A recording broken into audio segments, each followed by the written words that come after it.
Abrimos tertulia ya este lunes con Pepe Orantos, buenas tardes. Buenas tardes. Y con David Vigario, bienvenido. Muy buenas tardes, muchas gracias. Empieza una semana con la campaña electoral ya el viernes empezando. Ya estamos liados, o sea, ya estamos, si nos aceptas el símil taurino, ya estamos liándonos el capote de paseo y a punto de hacer el paseillo de lo que van a ser 15 días que deberían ser cruciales para el futuro de Extremadura.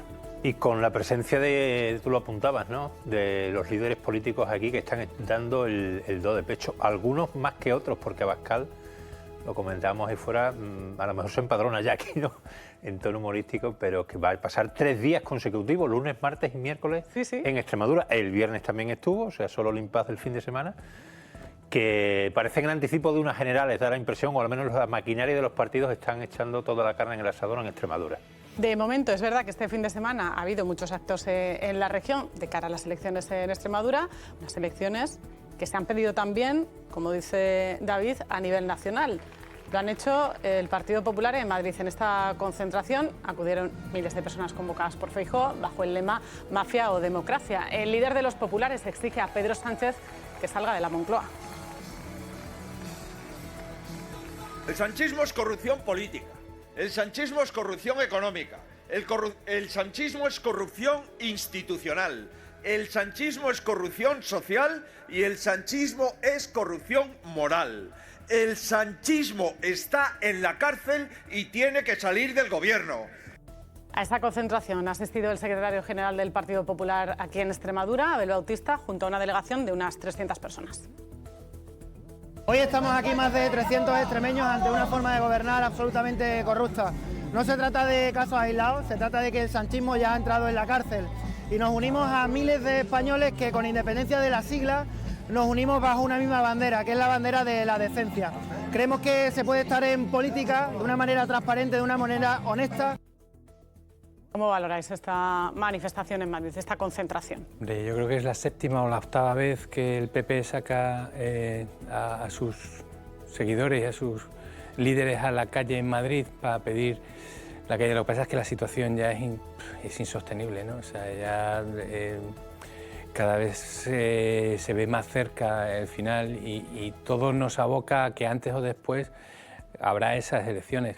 Ahora es cuando le venga mejor a Pedro Sánchez, cuando haya una debacle electoral de los sucesivos ciclos electorales, del sucesivos encuentros electorales que se van a celebrar en este ciclo, Extremadura, Castilla y León, Aragón, sabe si Andalucía, no, depende de los resultados y cómo se barajen las cartas. Yo creo que el PP demostró músculo, que no es fácil en las fechas en las que estamos y habiéndolo convocado apenas con 3 días. Y yo creo que es más un movimiento o de transmisión de mensajes para los propios militantes o seguidores o gente que muchas veces se ha preguntado, o al menos yo lo he escuchado en muchas conversaciones de amigos, bueno, ¿y qué hace la oposición? ¿O qué herramientas tiene la oposición para intentar sacar a un gobierno legítimo, porque ha pactado, luego podremos entrar en vicisitudes, pero es un gobierno que, aunque no ganó las elecciones, está legítimamente está gobernando porque así es nuestro sistema democrático. Claro. Y claro, la pregunta siempre se trasladaba al otro lado, o sea, pero ¿estos qué hacen, no? Eso lo habréis escuchado todo en cualquier conversación de amigos, de familia o en cualquier encuentro. Bueno, son las herramientas democráticas las que tiene. En el Congreso los socios de momento no se mueven, les va bien así, cada uno con sus propios intereses. El PNV, que quizás pueda ser el partido que en democracia más ha girado con la antigua CIU y que ha sabido pactar con los 2 grandes partidos, están en estos momentos en una situación que no quiere salirse por cuestiones internas allí en el País Vasco, porque también daba la impresión en algunos asuntos que salieron que podía estar hasta pringado, entre comillas, en algunos casos. Sea como fuere, ninguno de los socios todavía ha abandonado a Pedro Sánchez, esa es la realidad. ¿Qué le queda al otro lado de la bancada? Pues intentar dar ánimos o de alguna manera a la gente que reclama un cambio de gobierno, y con concentraciones como esta, por lo menos calmas. Y una cuestión muy importante también, frente a Vox. porque también la derecha está en esa disputa, para mí errática absolutamente, que le da oxígeno a Pedro Sánchez, que es pelearse entre ellos. Y eso lo vemos cada día en los mítines o en las intervenciones de los dos principales partidos del centro derecha, donde se acusan mutuamente y no ponen en el centro del debate a Pedro Sánchez, y de eso se está aprovechando. Entonces, vamos a ver las repercusiones que ha tenido aquí en Extremadura esa concentración. Gallardo ha acusado a Guardiola, bueno, pues de ser rehén de Feijóo en lugar de mirar por los intereses de Extremadura. Dice el secretario general de los socialistas extremeños que ha tomado a nuestra región como un laboratorio. Tenemos a un partido popular que se ha ido a Madrid. Se ha ido de excursión a Madrid porque Feijóo así lo ha mandatado. Guardiola es rehén de Feijóo, lo fue en octubre cuando convocó unas elecciones que nadie pedía, sino todo lo contrario, y con ello llegó la máxima inestabilidad a Extremadura. Quien ha tenido también acto este fin de semana ha sido Irene de Miguel, donde ha presentado su candidatura y decía esto. En ese adelanto electoral nos quedamos igual o peor. La señora Guardiola el 22 de diciembre tiene que dimitir, tiene que irse, porque no vamos a permitir que haya más gobernantes ineptos en esta tierra. Irene de Miguel muy crítica con María Guardiola. En su punto se la ve empoderada y se la ve con cierto aire de cola o viento de cola que le dan los últimos sondeos electorales, ¿no? Yo creo que se la ve con esa fuerza de representación de la izquierda legítima que ella propugna frente a la decadente o la en caída libre como la del PSOE de Miguel Ángel Gallardo. Claro, habla de que si no se mejoran esos resultados, pues y no se consigue esa mayoría absoluta de la que habla Guardiola, le pide la dimisión el día de las elecciones. lo que pasa es que yo también creo legítimo, otra cosa es cómo fueron las negociaciones y si realmente se sentaron y tenían la voluntad. Pero yo sí veo absolutamente legítimo y además necesario en democracia que si tú durante 2 años consecutivos no tienes presupuestos, no tienes la confianza de la Cámara, ni de tus socios o de tus antiguos socios, no puedes gobernar. Y aunque nos hayamos acostumbrado en España a que durante 5 años estemos sin presupuestos o tengamos unos presupuestos de la anterior legislatura, eso no es normal en un sistema democrático. Y a mí me parece muy bien que si un gobierno se queda sin posibilidad de sacar adelante durante 2 años consecutivos unos presupuestos, convoque las elecciones. Debería ser lo normal, aunque evidentemente estamos acostumbrados a otra cosa. Hemos escuchado a Gallardo hablar también sobre Guardiola y sobre esa concentración en Madrid, ¿no? Decía, de nuevo, insistía en la idea de que María Guardiola es rehén de Feijóo por esto de las elecciones también, ¿no?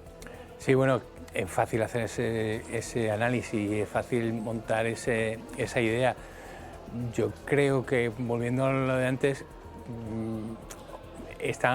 Guardiola ha hecho en Extremadura lo que el Feijóo le está pidiendo a Sánchez que haga en Madrid, que es: no tengo apoyo, no puedo sacar presupuesto adelante, convoco elecciones. En realidad ahí hay un punto de coherencia, ¿no? en lo que es el discurso global.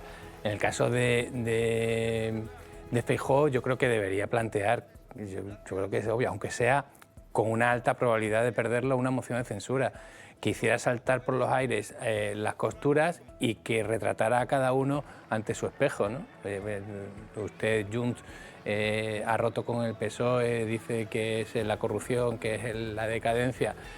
Bueno, dígame usted ahora si está dispuesto a salir de aquí en una moción de censura instrumental que solo sirve, me comprometo a que solo sirva para convocar unas elecciones, para romper y barajar. Es que a lo mejor en el teatrillo este global en el que nos movemos, aquí todo el mundo, como decía antes David, mira por sus intereses. O sea, Junts se está viendo en unas elecciones generales que va a ir en una disputa contra Alianza Nacional y que se va a pegar el descalabro. Por un lado está rompiendo con Sánchez y quitándole el apoyo del PSOE, pero por otro lado dice: no me convoque elecciones ahora, que Alianza Nacional me pega un revolcón que me deja tiritando y dejo de tener esa presencia y esa posibilidad de influencia en Madrid. Y el PNV es que, claro, tiene el gobierno del País Vasco en coalición con el PSOE. Es que si yo rompo aquí y preparo el cisco este, resulta que me veo que igual tengo que romper en el País Vasco y volver a barajar y menudo lío tengo una aquí, fuerza que le está pisando los talones, que es Bildu. O sea, que aquí no nos engañemos nadie, que aquí somos todos muy valientes, tenemos todos muchos principios, vamos todos contra la corrupción, pero a nadie nos interesa que haya elecciones generales, o a ellos no les interesa que haya elecciones generales. Pero parece que Feijóo ha abandonado esa la moción de censura, que quiere pero precisamente porque él entiende que ir a una moción de censura para perderla le desgastaría con respecto y daría aire a Pedro Sánchez. Sí.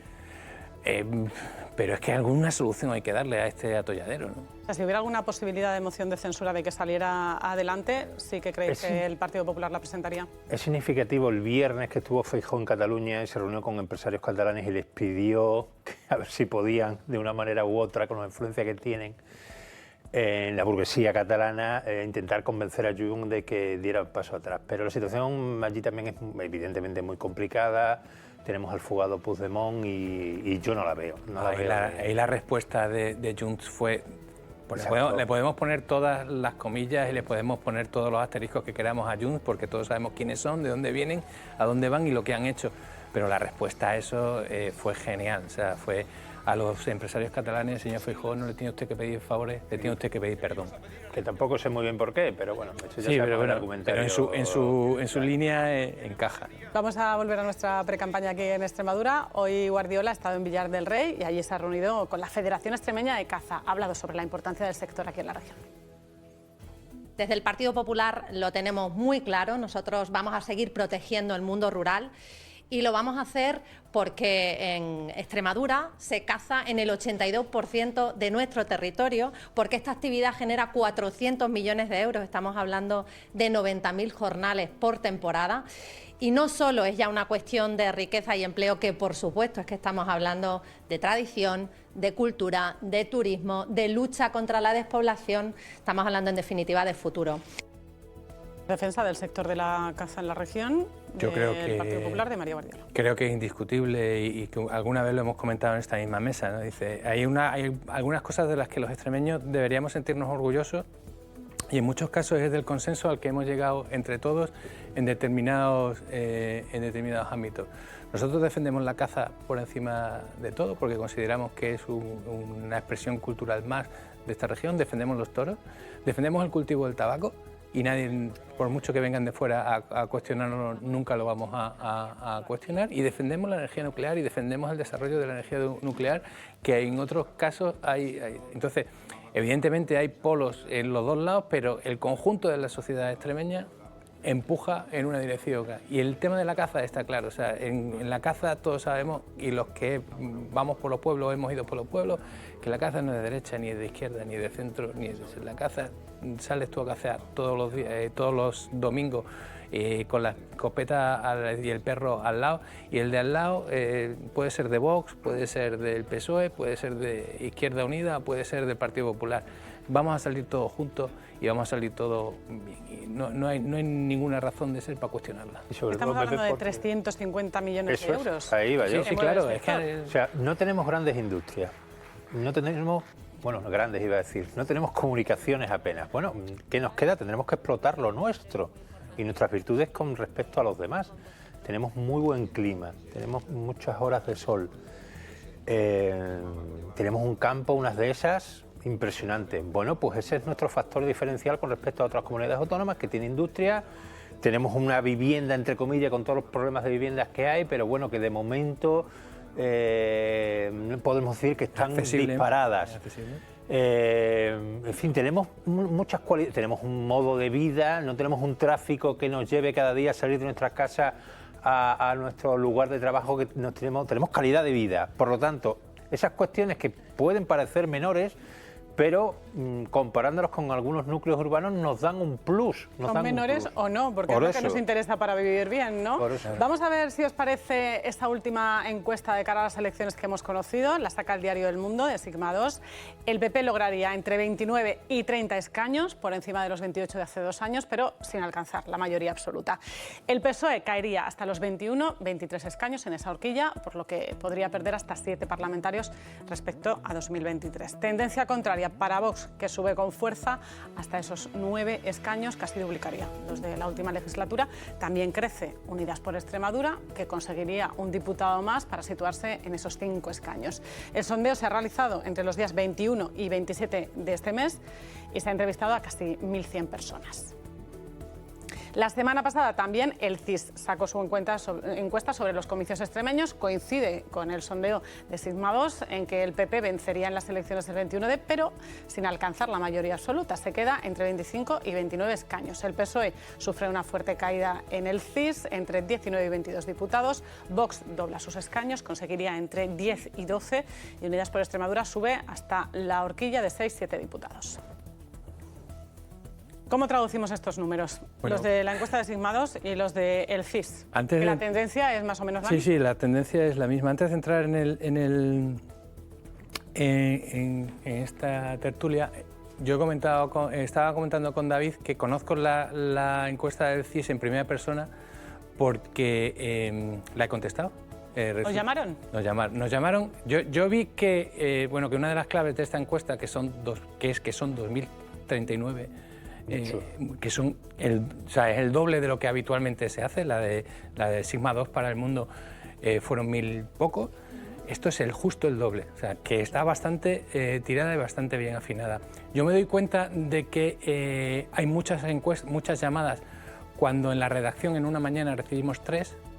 Tengo que decir que aquí en esta redacción también se recibieron llamadas. Cuando recibimos 3 y las eludimos porque es un centro de trabajo, es un teléfono fijo, pero ya a primera hora de la tarde, cuando nos vamos a sentar en el periódico, en la mesa de redacción, para hacer la portada, para hacer la primera página, entra en mi móvil. Entonces yo pongo el altavoz y todos los que estábamos allí sentados escuchamos la encuesta. Evidentemente, no contesto ni intención de voto ni recuerdo de voto porque, primero, no tenía ningún sentido, segundo, porque no nos fiamos ya de nadie en ningún caso y yo no sé en qué punto pudiera ser o no real. Pero ¿Tú te fiabas de que fuera el CIS? Yo puede ser que fuera el CIS. ¿A tu móvil personal? A mi móvil personal. Entonces, yo ya hay un momento que dudo, pero bueno, como esa prevención que ya hemos tomado y que no hemos... Evidentemente, cuando tenemos un perfil público determinado, te pueden grabar, puedes acabar. Hemos visto sumarios en los que aparecen grabaciones telefónicas de móvil de un montón de gente. Bueno, yo directamente, evidentemente, contesto toda la encuesta, excepto las de intención y las de recuerdo de voto, que pues no tiene ningún sentido y para qué voy a engañarles o para qué voy a dar una información que no es cierta. La entrevista es canónica, o sea, es absolutamente canónica. Si todos los que hemos visto encuestas, el desarrollo, las tripas de una encuesta, vemos que está perfectamente hecha, que son 2000 y pico encuestas, que llamadas, que son muchas. ¿Esto quiere decir que los datos son fiables?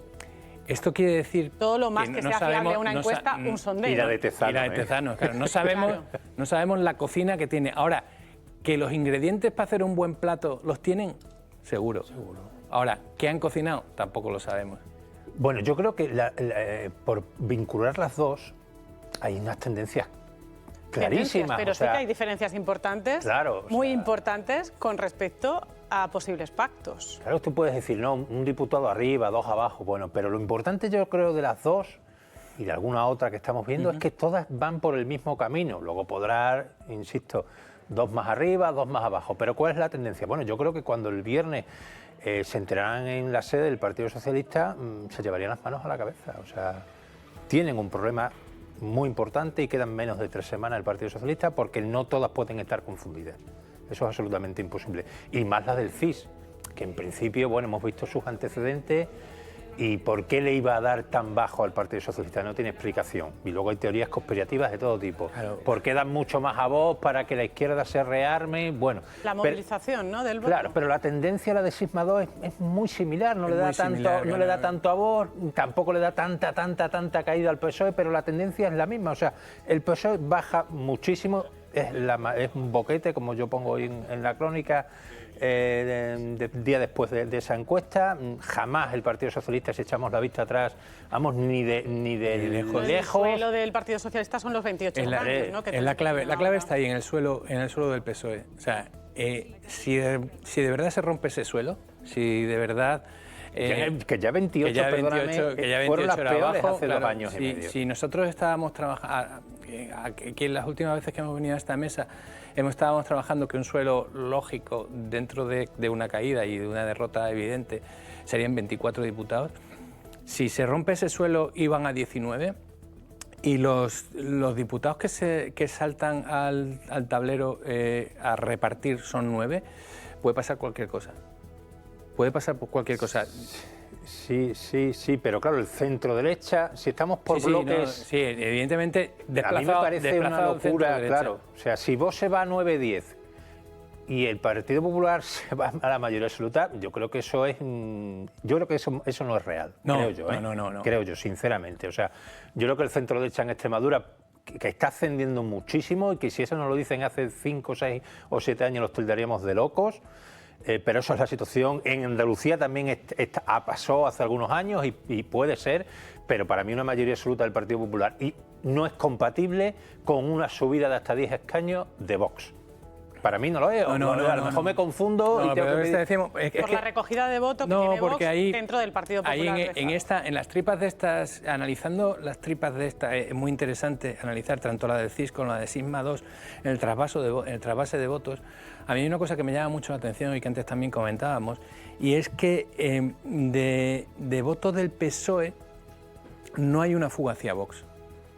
O sea, hay fuga hacia PP y hacia Unidas Podemos, ¿vale? 7,7 en la del mundo a cada uno. Si los que pierde el PSOE, lo que pierde el PSOE se lo reparten PP y Vox, y no digo PP y Unidas, perdón. Y hay una subida de Vox. Y hay una subida de Vox. Por algún lado tiene que salir el voto de Vox. Tiene que salir del Partido Popular. O sale del Partido Popular y de los nuevos y le compensa, o el nuevo votante. Los jóvenes. Los jóvenes. Hay que tener muy en cuenta, que antes lo decíamos, que parecía una anécdota el tema del 21 de diciembre, pero que el 21 de diciembre haya mucho estudiante que estudia fuera de Extremadura, que está pasando las vacaciones aquí con su familia desde el viernes, y que en otras ocasiones podría no votar, pero que ahora, empujado por su familia, por el entorno, por los amigos, por las cenas de Navidad, se decida ir el domingo a votar. Esa incorporación que David antes señalaba del nuevo votante, y que no tiene por qué ser simplemente el que cumple 18 años, es el que cumple 20, 21, 22, 23 y que había pasado absolutamente de votar porque o estudiaba fuera, o le cogía de resaca, o estaba en otras cosas. Sí, pero ahora la fecha es diferente. Es que la fecha es diferente. O sea, y lo que tiende a la abstención por parte de la fecha navideña tiende también al voto cuando es en un entorno familiar y de vuelta de estudiantes. Hay mucha gente aquí. Vamos a hablar ahora de un problema de salud animal que ha elevado además su preocupación en los últimos días, es la peste porcina. De hecho, se van a mandar a Cataluña efectivos de la UMNE, en torno a 80 a 100, la unidad militar de emergencias, para frenar el brote de peste porcina que ha reaparecido en esta comunidad. Una situación que preocupa, como les decimos, también aquí en el campo extremeño, a pesar de que no se han detectado casos en nuestra región. Una enfermedad vírica extremadamente contagiosa que ya ha paralizado un tercio de las exportaciones de porcino en plena montanera y en plena campaña de Navidad. Por ello, desde el sector en Extremadura hacen un llamamiento al Ministerio para que tome medidas antes de que sea demasiado tarde, dicen. Entrar a la peste porcina africana aquí en Extremadura sería la muerte económica de los ganaderos y de la zona esta. Y tienen que poner unas medidas desde el Ministerio y desde las administraciones. Yo hago un llamamiento a ellos para que, por favor, que sé que están poniendo las medidas que tienen contra la peste porcina africana, pero sí que es verdad que necesitamos que esas medidas sean incrementadas para que ese foco no salga de allí. El sector en los últimos años se ha hecho una pregunta recurrente y que es ¿cuándo ocurriría? Porque no tenía dudas de que la enfermedad acabaría llegando. Entonces, esto nos ha permitido, en cierta forma, anticiparnos. En Europa se sigue enviando y se seguirá enviando producto del porcino, tanto de capa blanca como en nuestro caso de ibérico. Pero algunos de los países, de terceros países, pues sí es verdad que en un primer momento van a cerrar estas exportaciones y ahí hay un impacto directo, ¿no? Para las exportaciones, en ese sentido, no se distingue entre capa blanca e ibérico. Desde la Junta transmiten un mensaje de tranquilidad a los consumidores y al sector y piden responsabilidad a la oposición con respecto a bulos difundidos, aseguran a través de redes sociales. pedirle al resto de fuerzas políticas, en especial al Partido Socialista, que está haciéndolo en este momento, que ahora no cabe otra cosa que la tranquilidad a la población, que no cabe otra cosa que estar en estos momentos unidos frente a cualquier cuestión que indique el Ministerio, que es el competente en esta materia. No cabe otra que estar unidos. Si nos dedicamos en redes sociales a desinformar, a propagar bulos, flaco favor le hacemos por arañar 4 votos. Y por tanto nosotros estamos a lo que diga el Ministerio de manera coordinada, en este momento absoluta tranquilidad, teniendo en cuenta además que esta enfermedad no se traslada a humanos. Lo primero, trasladar ese mensaje de tranquilidad aquí en Extremadura. No hay ningún caso en estos momentos y el Ministerio, en el momento que se supo del foco de Cataluña, activó los protocolos de vigilancia y de bioseguridad. O sea que en principio estaría controlado. Es verdad que la preocupación en el campo extremeño es evidente, ¿no? O sea, es evidente. Cualquiera que conozca el sector y que consulte con ganaderos y con responsables económicos de la materia sabe que la peste porcina hace entrar en pánico a productores, a agricultores, a vecinos de pueblos, a industriales. Todo el mundo entra en pánico con simplemente la enunciación de esas 2 palabras, peste porcina. Durante muchos años hemos visto cómo cada vez que analizábamos la evolución del sector, todas las evoluciones del sector había una muesca en las famosas gráficos de fiebre, siempre hay una muesca que es a lo largo de los años y la muesca cuando tú veías, digo, ¿y esto? Y dice, no, esto fue la incidencia de la peste porcina. Ellos saben, 60, años exacto, 60, ellos saben perfectamente que la muesca que les realiza y la avería que les realiza y entran absolutamente en pánico, es una cosa de forma automática. La última fue el 94, creo recordar. Sí. Yo creo que el mensaje, primero hemos demostrado en nuestro país que desde el punto de vista sanitario y el propio Ministerio, con el último antecedente que es la gripe aviar, se ha comportado excelentemente y no ha habido ningún problema. Y nadie le da miedo de ir a un supermercado a comprar huevos, por ejemplo. Y ahora pasa igual, o sea, no está afectado, al menos por el momento, la carne de cerdo, por lo tanto, y está muy delimitado en Cataluña. Es verdad que es una enfermedad que se propaga mucho. Y muy rápidamente, sí. Pero de momento está controlado y yo creo que hay que actuar como se está haciendo y no alarmar. Yo no sé cuáles son esas críticas que se están haciendo, pero yo creo que el Ministerio de Agricultura este fin de semana ha estado al quite. El propio ministro el sábado salió a comparecer, esta mañana lo ha hecho creo que desde Roma, donde está de viaje, y esta tarde a las 7 se reúne con las organizaciones agrarias y el sector.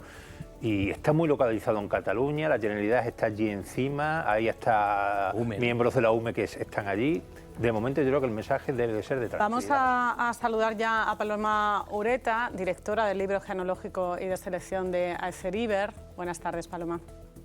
Buenas tardes. Estamos diciendo aquí en la mesa que Extremadura tuvo que luchar entre los años 70 y 90 contra esta enfermedad, pero muchos ciudadanos han olvidado de qué se trata. ¿Qué características tiene la peste porcina?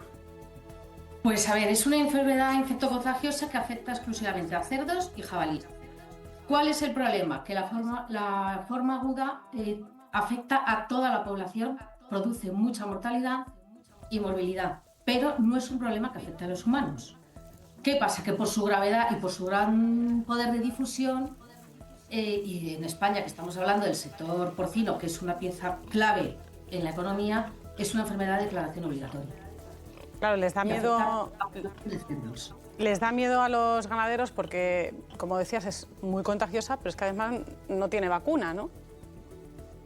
No tiene vacuna y el contagio que es, pues contacto con cerdos infectados, vivos o muertos, mucho cuidado, por ejemplo, con las botas, los vehículos, luego hay que tener también cuidado con los insectos a través de garrapatas, es decir, y luego además que dura mucho, por ejemplo, en los productos congelados dura mucho, y hay que tener mucho cuidado, el ambiente dura mucho tiempo también, es decir, es un virus súper resistente. A pesar de esa rapidez de la que estamos hablando, de ese contagio entre los animales, es importante lanzar este mensaje de tranquilidad a los consumidores porque no hay ningún peligro para los ciudadanos. Es un problema de sanidad animal, para nada afecta a la salud de los humanos, ni afecta a la cadena alimenticia, para nada, es un problema exclusivamente animal. Desde el punto de vista de los ganaderos y las ganaderas, de los que hablábamos antes, de los extremeños, ¿qué medidas preventivas serían recomendables en este momento poner en marcha para evitar esos contagios? A ver, en las explotaciones ya desde hace mucho tiempo, o sea, ya estábamos con el ojo puesto en Europa. Y en las explotaciones desde hace mucho tiempo ya se tienen muchas medidas de bioseguridad. Ahora, ¿qué hay que hacer? Pues extremar muchísimo más la limpieza de la cama de los animales, de todos los utensilios, para luego una buena desinfección y bioseguridad fundamental, o sea, el control de los vehículos que entran, a poder ser que no entren vehículos. Pero, por ejemplo, nosotros en nuestro trabajo, en muchas explotaciones ya el ganadero nos tiene botas, es decir, no entramos ya con nuestra ropa, se desinfecta el material. No bajar la guardia, seguir en lo que estábamos haciendo, pero no relajarnos nadie. Pues muchas gracias, Paloma, por atendernos, por aclararnos todo esto. Que pasen un buen día. Adiós. A ver, es verdad que existe la preocupación, pero hay que mandar ese mensaje de tranquilidad que decía la experta, que no hay de qué preocuparse con respecto al consumidor. Habrá que ver la actuación. A mí me llama mucho la atención porque estamos acostumbrados a ver a la UME, como estábamos diciendo antes, en catástrofes, en incendios, en inundaciones, y de repente los vamos a ver eliminando o controlando plagas de jabalí. O sea, hay que conocer Collserola, y que es donde han aparecido el parque de Collserola, donde han aparecido los jabalíes muertos, y que tiene 100 y pico accesos. O sea, yo recuerdo por mi afición a la bicicleta, y porque es un paraíso, lo llaman paraíso ciclista, ¿no? Porque es el típico sitio en el que ideal para montar en bici de montaña.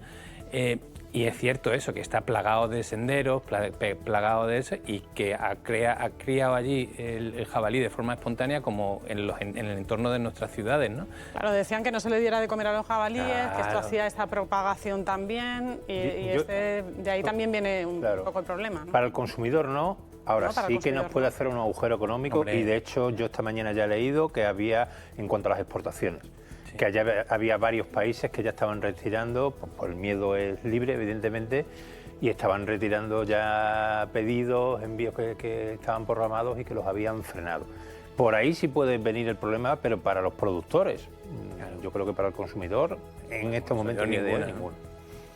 Tranquilidad. Tranquilidad, absoluta. Yo creo que sí. Todo será que empiecen... que la no tranquilidad provoca incertidumbre, y en el mercado sabemos lo que significa eso, que significa pérdidas. Sí. No, el miedo es libre, que siempre hemos dicho, y que el primero que se retrae es la inversión y el gasto, ¿no? Que es lo que de verdad nos está sosteniendo como una de las economías más avanzadas de Europa, y es el consumo interno y el gasto de la familia. Y más en estos momentos de cara a la Navidad, ¿no? Que se consume estamos más, en una fecha clave. Claro. Gracias a los dos por haber estado con nosotros esta mañana.